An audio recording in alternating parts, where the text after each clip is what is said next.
Ahí está. Bueno,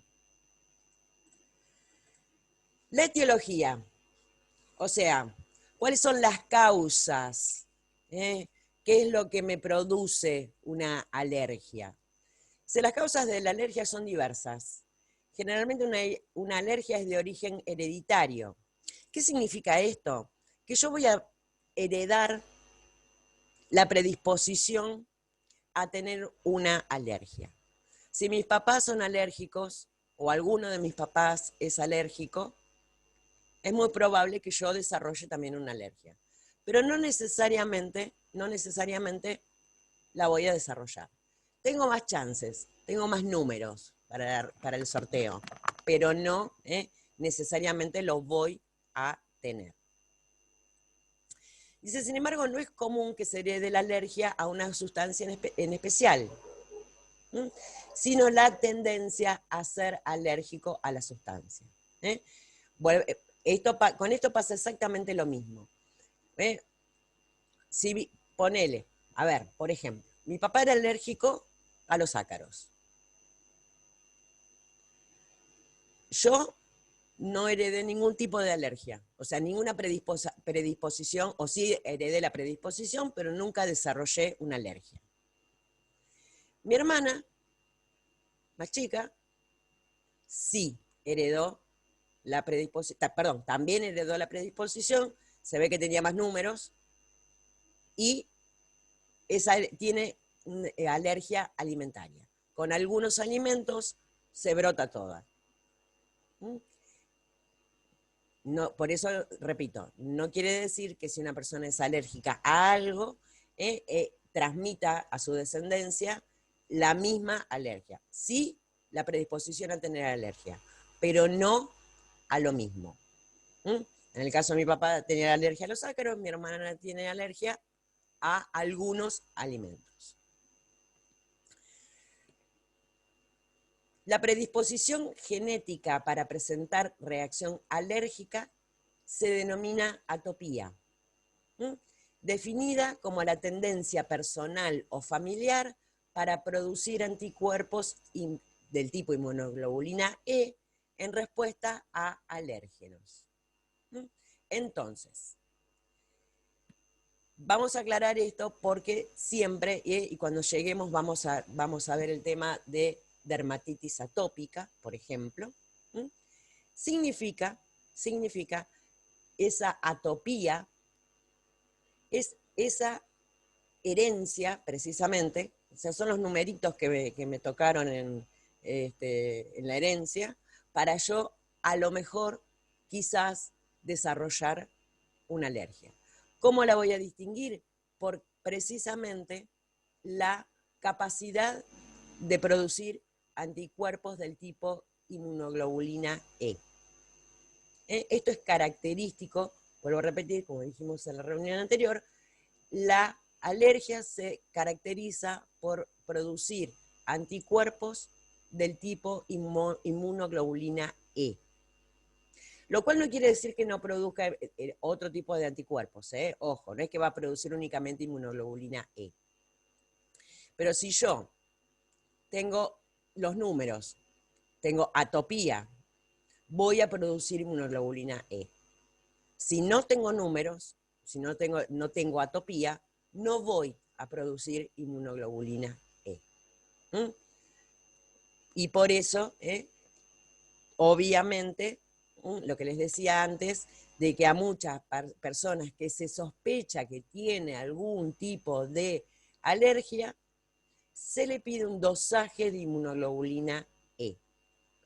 Si produce, si tiene anticuerpos del tipo inmunoglobulina E, o tiene atopía o es alérgico. Si no tiene, no lo es. Y esa reacción que se produjo, porque obviamente se hace ante algún tipo de reacción, como contaba Inés recién, no, Inés era, no, no me acuerdo quién contaba que cuando comía acelga y repollo que suponían que, y que le producía diarrea. que supuestamente suponían que era alergia a la vitamina K. Quiere decir que obviamente hay producción de inmunoglobulina E, por eso se está sospechando de una alergia. Bien, por lo tanto la atopía no significa presencia de enfermedad alérgica, sino una tendencia aumentada a desarrollarlo. ¿Quedó claro que la diferencia que hay entre atopía y alergia?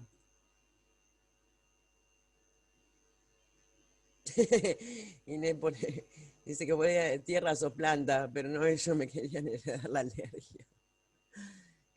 ¿Quedó claro cuál es la diferencia entre atopía y alergia? Alergia es cuando ya está desarrollada. La atopía es la predisposición. En las dos hay producción de inmunoglobulina E.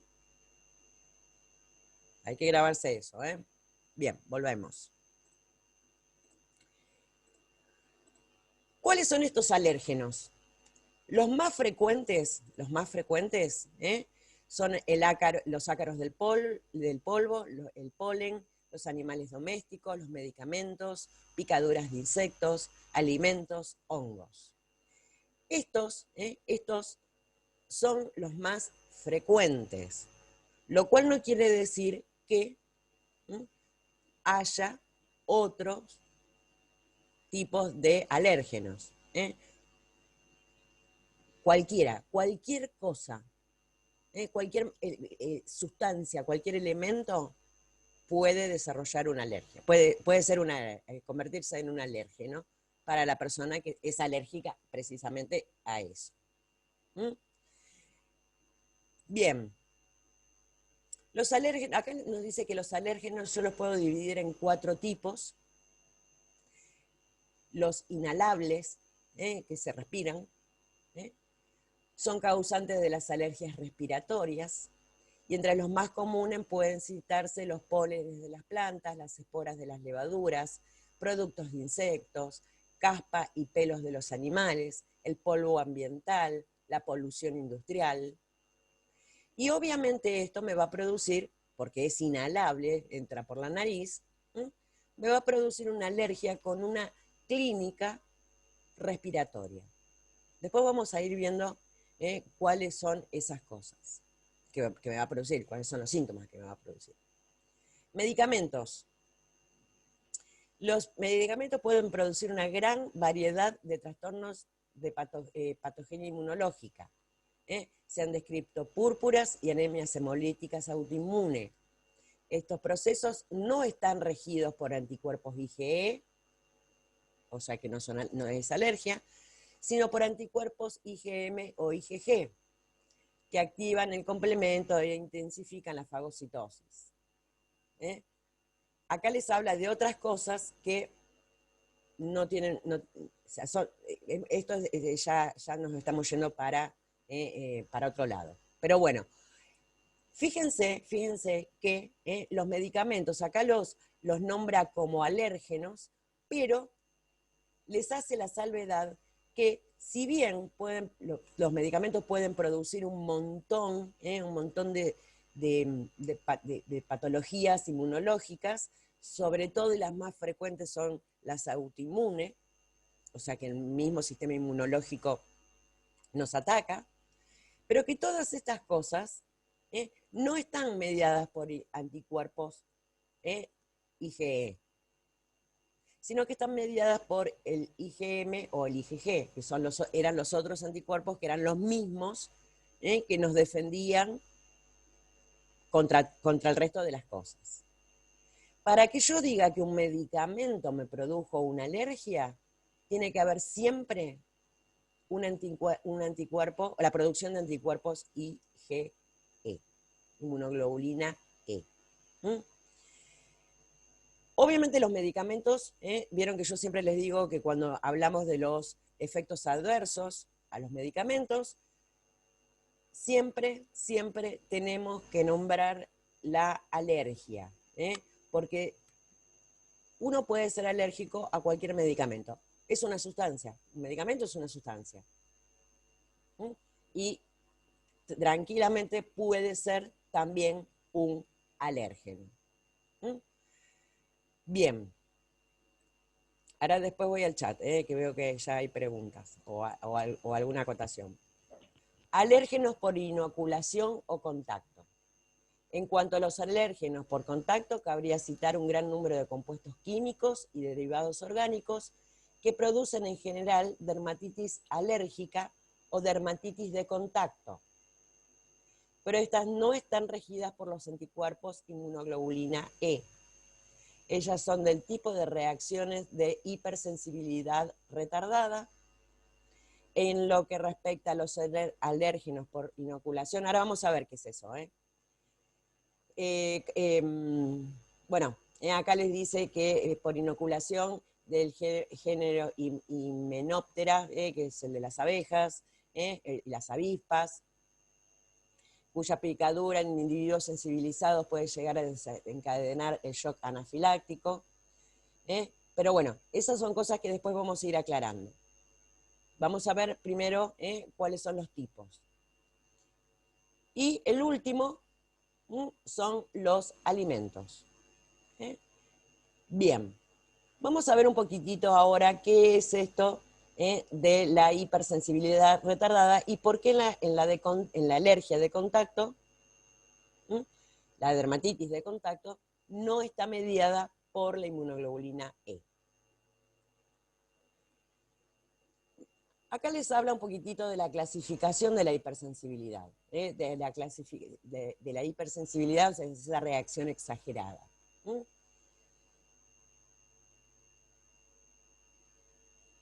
Tipo 1, inmediata, o alergias o atopías, basadas sobre la reacción al anticuerpo inmunoglobulina E. ¿Qué significa esto? Que es inmediata. Yo me pongo en contacto con esa sustancia que me produce la alergia, la reacción va a ser inmediata, va a ser en el momento. Me pongo en contacto, chácate, sea alimentaria, sea inhalatoria, sea de contacto, no de contacto, o sea algún medicamento. Me pongo en contacto, inmediatamente se produce la manifestación clínica, lo que me va a decir y me va a manejar, esto es una alergia. Y va a estar, obviamente, producida por la inmunoglobulina E. Hay otro tipo que se denomina tipo 2 y que es mediada por anticuerpos. Precisamente este tipo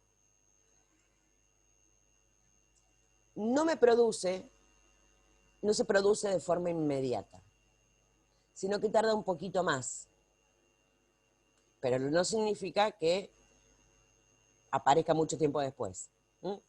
Y que está mediada por anticuerpos, como les decía antes, la sustancia que provoca la reacción alérgica se combina, vuelvo a repetir, este es el alérgeno, viene la inmunoglobulina E y me forma un complejo antígeno-anticuerpo. Ese complejo antígeno-anticuerpo, esa reacción que hizo ese antígeno, que no solamente bloqueó o estuvo tratando de frenar al alérgeno, sino que también va a producir un daño en otros lugares. El tipo 3 es de complejos inmunes. Precisamente la unión del alérgeno con el anticuerpo, ese complejo inmune, lo que va a lastimar es eso, lo que va a producir esa reacción, esa clínica, va a estar mediada precisamente por la unión del alérgeno con el anticuerpo. A ver, es como que se formara una cosa grandota, molesta, y esa cosa grandota molesta, va a molestar, algo va a lastimar. Así es como se producen las reacciones de tipo 3. Y después tenemos las retardadas, y estas sí aparecen después, la lesión aparece después.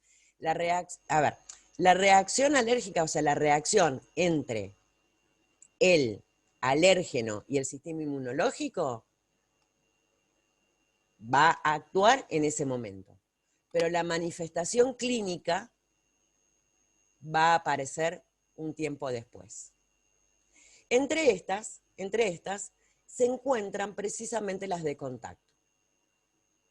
Una de las alergias de contacto más frecuentes es al níquel del Lavillou. La típica.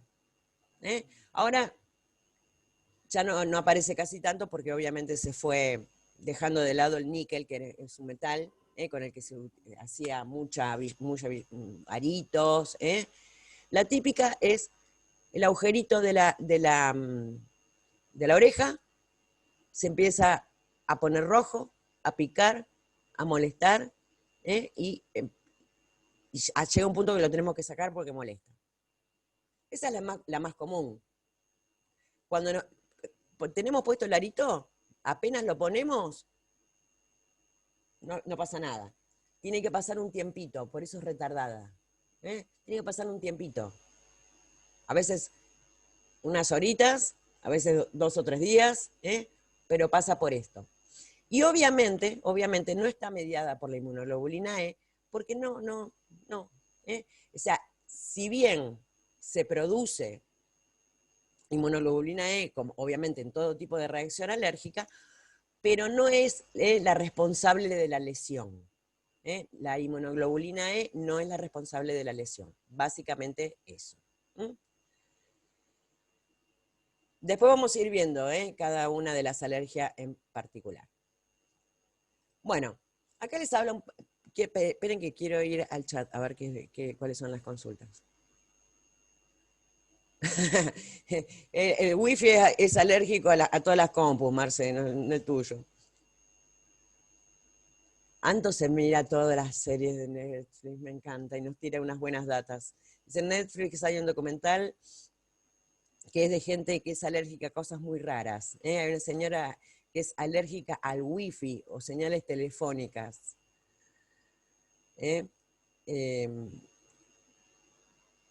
Bien. Quejado sí, lo vi, sí, ese sí, lo vi, pero justo ese capítulo no. Estefi, yo me hice muchas veces el piercing de la nariz y siempre me lo tenía que sacar porque me salía como una bolita de grasa y se ponía bastante feo. Eso ya te diría que no es una alergia,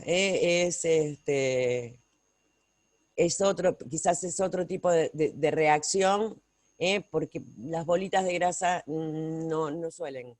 Sí, un queloide puede ser, pero el queloide es un tipo de cicatrización patológica. Pero tampoco creo que sea un queloide porque el queloide queda, no se va nunca. Y por lo general, los piercing, la mayoría están hechos con acero quirúrgico, que es un material que obviamente se utiliza para todo tipo de bijú y todas las cosas, porque precisamente es antialérgico, no antialérgico, no produce ningún tipo de alergia. Pero bueno, ya entre Inés y Steffi ya tenemos dos casos raros que hacen cosas raras, che. Bien, vamos de nuevo. Acá les habla un poco de la fisiopatología. En los sujetos que genéticamente están predispuestos, se producen moléculas de inmunoglobulina E específica para un determinado alérgeno.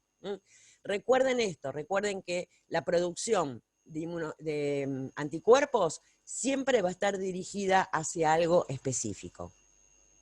¿Se acuerdan cuando hablábamos de los anticuerpos de memoria? De esos que quedaban, bueno, obviamente están dirigidos exclusivamente a un germen.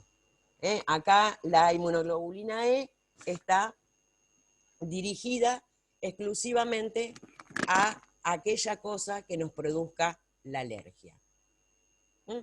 En el caso de los ácaros, se va a producir inmunoglobulina E contra los ácaros. Y acá ocurre lo mismo que ocurre con precisamente los linfocitos B de memoria. Que los linfocitos B de memoria, una vez que se habían activado y que habían producido el anticuerpo para bloquear, para limitar al antígeno, aquella sustancia que nos provocaba la enfermedad, precisamente acá ocurre lo mismo, pero en vez de producirse inmunoglobulina G, que era la de memoria, chácate, se produce la inmunoglobulina E ante el contacto enseguida, mucho más rápido, intentando frenar que haga daño. Pero ¿qué es lo que ocurre? En teoría, el sistema inmunológico hace eso porque mal presupone, que eso que nos está produciendo la alergia es algo que nos va a hacer daño. Y que teóricamente no nos iba a hacer daño, no es algo que es patógeno. Entonces, ¿qué es lo que hace? El problema es precisamente ese. Al interpretar que eso que ingresó es dañino cuando no lo es, empieza a producir inmunoglobulina E para frenar a eso, y resulta que la inmunoglobulina E más la histamina que se produjo, más la unión entre el antígeno y la inmunoglobulina, es eso lo que produce el daño. Bien. Acá les habla un poco de algún tipo de células, como son los mastocitos, que obviamente son las células responsables de la producción de histamina. Los mastocitos diríamos que son las células más activas en un proceso alérgico, porque son precisamente los que producen, los que fabrican la histamina. Después acá les habla un poco de la clasificación de las alergias. Les habla que según el origen del alérgeno, yo puedo tener alergias alimentarias, alergia al polen, alergia a los ácaros del polvo, alergia a la picadura de ciertos insectos, alergia a los metales, que es de contacto, y etc. Cuadros clínicos, y acá es donde yo lo dejaría, porque ya tenemos demasiada información y demasiadas cosas como para seguir agregando y hacernos más matete en la cabeza. La parte de la clínica, del cuadro clínico, lo vamos a dejar para mañana, de cómo se presentan, según el tipo de alergia, cómo se va a presentar una alergia alimentaria, cómo se va a presentar una alergia respiratoria, cómo se va a presentar una alergia de contacto. Que eso quizás, y para el trabajo en farmacia, digamos, es lo más piola, digamos, porque la verdad que cómo se produjo, sí tenemos que tener en cuenta la producción de histamina. Vuelvo a repetir, porque la mayoría de los fármacos para la alergia son antihistamínicos. Pero ojo, porque también vamos a ver que algunos, también en algunos tipos de alergia, también se utilizan los corticoides. Y les dejo picando esto para mañana. ¿Por qué piensan que en algunas alergias se utilizan los corticoides? ¿Cuál es el mecanismo por el cual actúa y mejora los síntomas de una alergia a un corticoide? Por la inflamación. No sé, para mañana, Ceci. Ah, bueno. También mañana vamos a ver la variabilidad, digamos, en la gravedad de una reacción alérgica. Lo que contaba, creo que Anto, que había terminado con un edema de glotis, que casi se va a ver a San Pedro, que creo que era tu mamá, Anto, ¿no? Que obviamente esa es una reacción alérgica grave. También tenemos reacciones alérgicas no tan graves, sí molestas. Bien, ¿alguna duda con respecto a esto? Profe, lo que es fármacos. Sí. Fármacos, eso mañana nada. Déjame ver cómo vamos con los temas. A ver, pará. Aguantame un cachitín. Cuadro clínico. Sí, porque ya mañana arrancamos con acá, tratamiento. Tratamiento farmacológico. No, porque después habla de las reacciones alérgicas más comunes. No. Yo creo que mañana vamos a seguir con toda la parte clínica. Fármacos antihistamínicos ya está después, así que calculo que será para la semana que viene.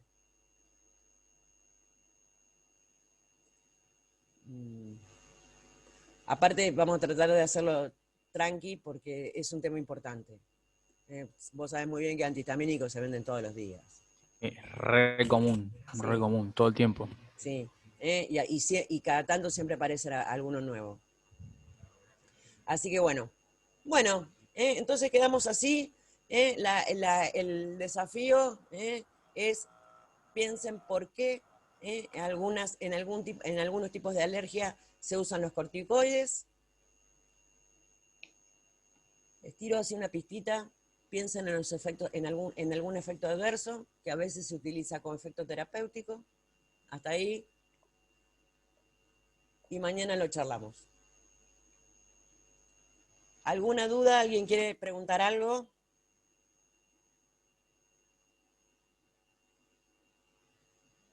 Una cosita. Por ejemplo, no sé si en realidad aplica acá. Habló de la alergia al níquel. Puede ser que se use como...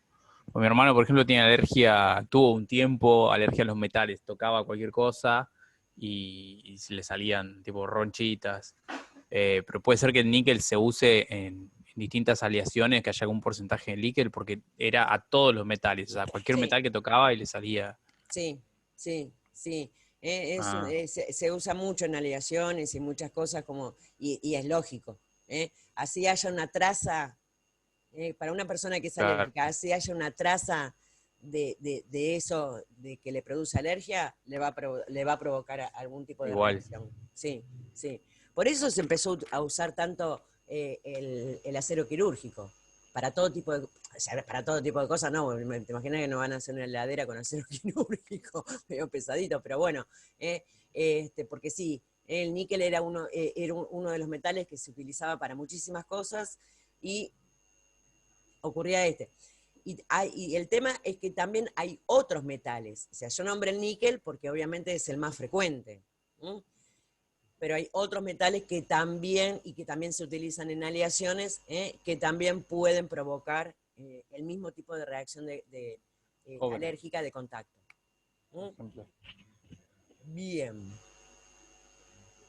El resto, tranqui. Yo la voy a procesar y capaz que después dejo en el grupo. Bueno. Porque yo estoy con el tema de, o sea, digamos, cuando está el contacto con el antígeno, ¿no? Y la reacción de de la histamina y de la IgE, sería de la inmunoglobulina E. Y bueno, como que me quedé un poco en eso, media perdida. Entonces capaz que después leo bien esto, capaz no voy a leer bien esto y cualquier cosa dejo en el grupo. Por supuesto que sí, bienvenido. Bueno, gente bella, nos vemos mañana entonces. Hasta mañana, pasen el resto del día lindo. Chausito, profe. Mañana, profe. Profe. Chao, profe.